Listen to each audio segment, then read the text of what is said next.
Sa Epstein Files, kung inaakala nating alam na natin ang lahat dahil lang sa ilang documentaries at viral posts online, mali yun. Dahil ang Epstein Files ay hindi lang basta koleksyon ng pangalan at leaked emails. Nandoon ang mga misteryosong detalye, kakaibang usapan at mga sikreto na hanggang ngayon ay wala pa ring malinaw na sagot tungkol kay Jeffrey Epstein.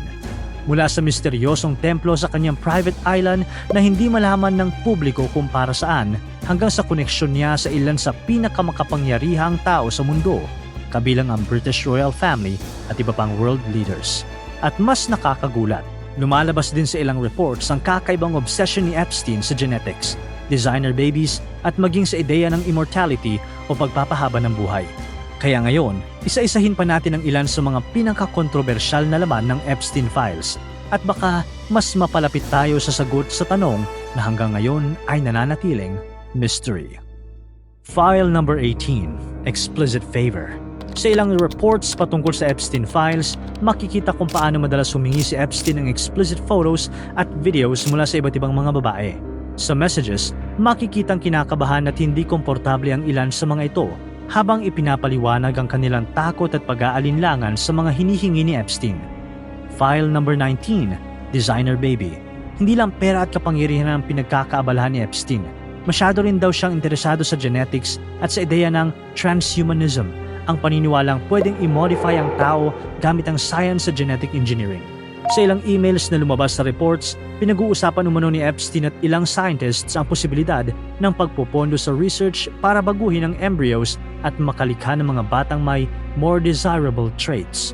Para sa ilang netizens at experts, ipinakita nito kung gaano ka-obsessed si Epstein sa ideya ng pagkontrol at pagdidisenyo ng future human population. File number 20, Creepy Decker. Hindi lang ang mga sikreto ni Epstein ang ikinagulat ng publiko, pati ang ilang bagay sa loob ng kanyang New York mansion. Sa mga larawang lumabas mula sa mga investigasyon, makikita ang iba't ibang kakaibang dekorasyon sa loob ng bahay, kabilang ang taxidermied animals o stuffed dead animals na nakadisplay sa ilang kwarto, iba't ibang costumes at framed photos na may child-themed imagery. May ilang litrato rin na nagpakita ng damit na may nakasulat na Baby Cry. File number 21, Cryptic Artwork. Bukod sa mga dekorasyon, marami ring kakaiba at unsettling na artwork ang natagpuan sa mga bahay ni Epstein. Sa kanyang Manhattan townhouse, makikita umano ang iba't ibang paintings at murals, kabilang dito ang painting ng isang batang lalaki na tila nakatingin pababa sa sarili nitong pantalon, malalaking artworks ng mga hubad na babae sa ilang kwarto, at isang mural na nagpapakita ng eksenang parang nasa loob ng kulungan habang may figure na kahawig umano ni Epstein sa gitna. May ilan ding framed photos at child-themed imagery na nakita sa loob ng bahay. Hanggang ngayon, wala pa ring malinaw na paliwanag kung ano talaga ang ibig ipahiwatig ng ilan sa mga artwork na ito. Para sa iba, artistic expression lang umano ito. Pero para sa marami, lalo lang nitong dinadagdagan ng misteryoso at disturbing na atmosphere sa loob ng mga mansion ni Epstein. File number 22, The Trapdoor. Isa sa mga larawang lalong nagpakaba sa mga netizens ay ang umano'y trapdoor na natagpuan sa private island home ni Epstein sa Little St. James. Sa litrato, makikita ang isang nakabukas na trapdoor sa sahig at sa loob nito ay may bakal na hawakan na parang hagdan pababa sa madilim na tubig sa ilalim ng bahay. May ilang netizens na naghinalang baka konektado ito sa mas malalagim na pinaggagawa ni Epstein sa isla. Pero ayon sa ilang fact-checkers, posible ring bahagi lang ito ng water collection o filtration system ng property. File number 23, Russian President.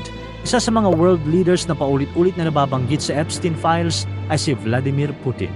Pero hindi sa paraang inaakala ng marami. Ayon sa ilang reports, mula 2013 hanggang 2018, ilang beses umanong sinubukan ni Epstein na makahanap ng paraan para magkaroon ng personal na meeting kay Putin. Humingi pa umano siya ng tulong sa ilang kakilala para maayos ang kanyang Russian visa at makapag-set up ng isang face-to-face meeting sa presidente. Dahil dito, maraming netizens ang nagtaka kung bakit gustong-gusto ni Epstein na makausap ang Russian president. May ilan pang naghinalang baka gusto niyang palawakin ang kanyang koneksyon at impluensya hanggang sa Russia. Pero hanggang ngayon, wala pa ring malinaw na ebidensyang nagpapatunay na nagkita talaga ang dalawa. File number 24, The Doctor. Isa sa mga pangalang lumabas din sa Epstein Files ay si Peter Attia, isang kilalang longevity doctor at podcast host. Sa ilang email exchanges, makikita umano ang malapit na koneksyon nila ni Epstein, kabilang mga sexual at personal na usapan. Sa isang message noong 2015, sinabi pa umano ni Atiyah, "The biggest problem with becoming friends with you, the life you lead is so outrageous, and yet I can't tell a soul."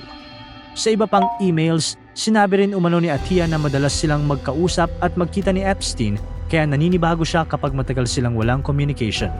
Kalaunan, humingi naman ng paumanhin si Atiyah sa naging pakikipag-ugnayan niya kay Epstein at itinangging may kinalaman siya sa mga kasong kinakaharap nito.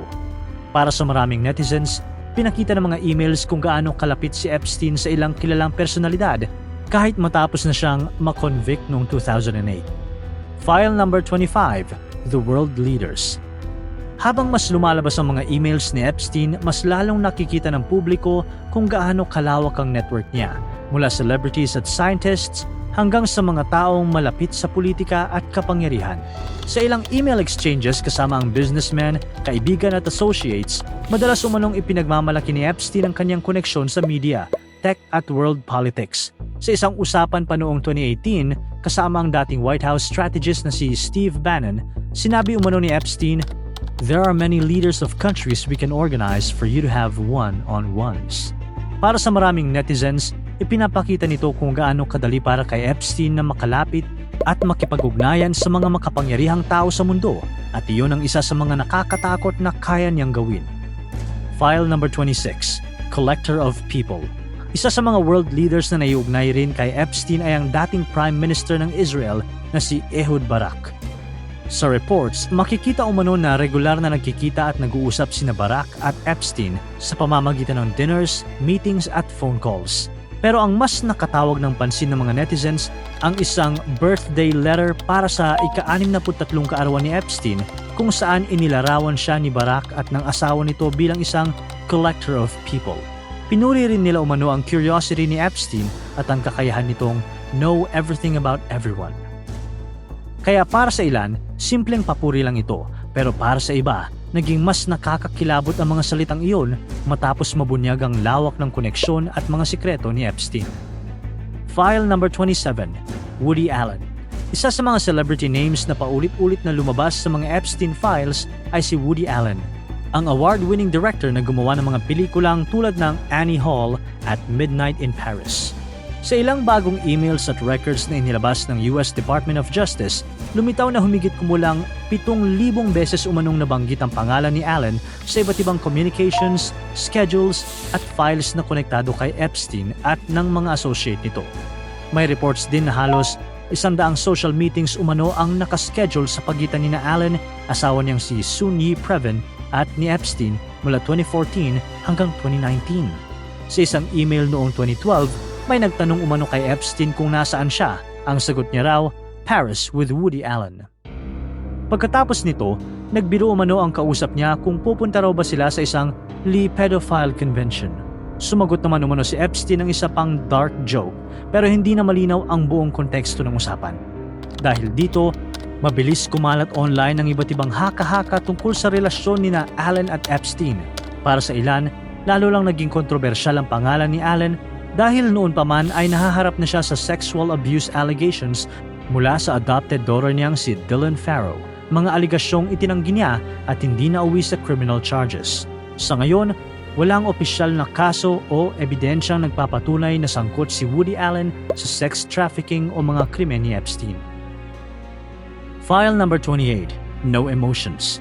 Sa ilang emails na lumabas sa Epstein files, mapapansin umano kung gaano kadirekta at tila walang emosyon magsalita si Epstein kahit sa seryoso o disturbing na usapan. Sa isang email noong 2009, pinagsabihan umano niya ang isang babae dahil na-distract daw ito habang minamasahe ang kanyang ulo at paa. Sa isa namang message, isinulat umano niya, "Are you okay? I love the torture video." Mas lalo pang nagduda ang mga netizen nang mapansin nilang ilang beses ding tinukoy ni Epstein ang mga babae bilang it, imbes na she o her. Para sa marami, ipinakita nito kung paano tila tinitingnan ni Epstein ang ilang babae bilang bagay lamang at hindi bilang tao. File number 29, Weird Mansion Rules. Sa loob ng Florida mansion ni Epstein, hindi basta-basta pwedeng gumalaw ang mga butler, housekeepers at personal staff. Ayon sa lumabas na household manual, may mahigpit umanong rules kung paano gagalaw, magsasalita at kikilos ang staff sa loob ng bahay. May specific instructions pa raw tungkol sa pagharap sa mga bisita, pag-aayos ng kwarto at maging sa eksaktong posisyon ng ilang gamit sa mansion. Pero mas lalong nakatawag ng pansin ang ilang kakaibang instructions tungkol sa mga sex toys sa mansion. May reports na kailangan umano itong ihanda at ilagay sa eksaktong pwesto bago dumating ang ilang bisita. File number 30, Buckingham Palace. Bago ang Academy Awards noong 2011, ilang associates umano ni Epstein ang nagtangkang makakuha ng suporta mula sa Buckingham Palace para sa pelikulang The King's Speech ng producer na si Harvey Weinstein. Si Weinstein ang dating Hollywood mogul na nahatulan kalaunan ng rape at sexual assault cases matapos akusahan ng mahigit 80 kababaihan ng sexual misconduct at harassment. Noong 2020, sinintensyahan siya ng 23 taong pagkakakulong sa New York at nahatulan din sa hiwalay na sex crimes case sa Los Angeles noong 2022. Ayon sa ilang lumabas na emails, umaasa umano silang makatutulong ang koneksyon ng British royal family para mapalakas ang Oscar campaign ng pelikula. Pero ayon sa reports, hindi umano pumayag ang Buckingham Palace na ma-involve. File number 31, You Can Have Them Both. Isa sa mga European officials na lumabas din sa Epstein files ay si Miroslav Lejčák. Sa isang email exchange noong October 2018, nagpadala umano si Jeffrey Epstein ng isang redacted image kay Lejčák. Matapos makita ang larawan, sumagot umano si Lejčák, "Why don't you invite me for these games? I would take the MI girl." Ang mas ikinagulat ng ilang netizens, sumagot pa umano si Epstein ng, "You can have them both and their sisters." Dahil dito, mabilis na umugong online ang iba't ibang haka-haka tungkol sa tunay na ibig sabihin ng usapan at kung sino ang tinutukoy nila sa emails. Pero hanggang ngayon, wala namang opisyal na kasong isinampa kay Lejčák kaugnay ng mga krimen ni Epstein. File number 32, The Fake Wife Email. Isa sa mga mas misteryosong emails na lumabas sa Epstein files ay tungkol sa umano'y paghahanap ni Epstein ng isang peking asawa, hindi robot o laruan, kundi tao na kunwari asawa niya. Sa isang email noong May 2016, may isang redacted sender na nagtanong umano kay Epstein kung kailangan pa rin ba niya ng fake wife. Sinabi pa ng sender na nakahanap na raw siya ng perfect candidate, isang 50-year-old Russian Jewish woman na marunong mag-English at matagal nang nakatira at nagtatrabaho sa New York City. Hanggang ngayon, hindi pa rin malinaw kung bakit umano naghahanap si Epstein ng fake wife o kung natuloy ba ang plano. File number 33, Harem. Isa pa sa mga kontrobersyal na emails ang palitan umano ng mensahe ni Epstein at British billionaire na si Richard Branson noong 2013. Sa email, pinasalamatan umano ni Epstein si Branson para sa hospitality at PR advice nito. Pero ang mas nakatawag ng pansin, sumagot umano si Branson ng, "As long as you bring your harem." Dahil dito, maraming netizens ang nagtaka kung sino ang tinutukoy sa salitang harem at bakit ganoon ang tawag sa mga babaeng kasama ni Epstein. Kalaunan, nilinaw naman ni Branson na ang tinutukoy lang daw niya ay 3 adult women na madalas bumiyahe kasama ni Epstein. Wala rin namang opisyal na kaso o ebidensyang nag-uugnay kay Branson sa mga krimen ni Epstein. File number 34, Mysterious Temple.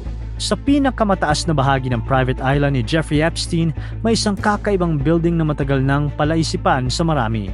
Mula sa labas, mukha itong maliit na templo. May blue at white stripes sa dingding, stone stairs at malaking double doors na parang may itinatagong kakaibang sikreto sa loob. Pero nang makita ng ilang investigators at photographers ang interior nito, mas lalo lamang itong naging misteryoso. Halos unfinished umano ang loob ng building.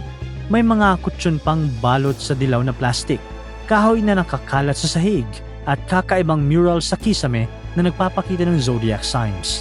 Hanggang ngayon, hindi pa rin malinaw kung bakit ginawa ang gusaling ito o para saan talaga ito ginagamit. File number 35, Immortality. Noong 2014, nagbayad si Epstein ng $2,000 sa isang doktor mula sa Massachusetts General Hospital para sa mga espesyal na genetic tests na konektado sa pagpapahaba ng buhay at experimental science. Ito ay para pag-aralan ng kanyang DNA at alamin kung may paraan para mapabagal ang pagtanda at mapahaba ang buhay ng tao. Kabilang umano rito ang controversial gene editing research, isang klase ng science na sumusubok baguhin o i-edit ang genes ng tao. Hanggang ngayon, hindi pa rin malinaw kung gaano kalayo ang aktwal na naisagawang research. Pero para sa ilang netizens, nakakapagtaka ang lahat dahil matapos ang ilang report tungkol sa obsession ni Epstein sa pagpapahaba ng buhay, namatay rin siya noong 2019 dahil sa hinihinalang suicide habang nasa kulungan. Dahil dito, lalo pang dumami ang conspiracy theories at tanong kung ano pa ba talaga ang mga sikreto sa likod ng Epstein Files.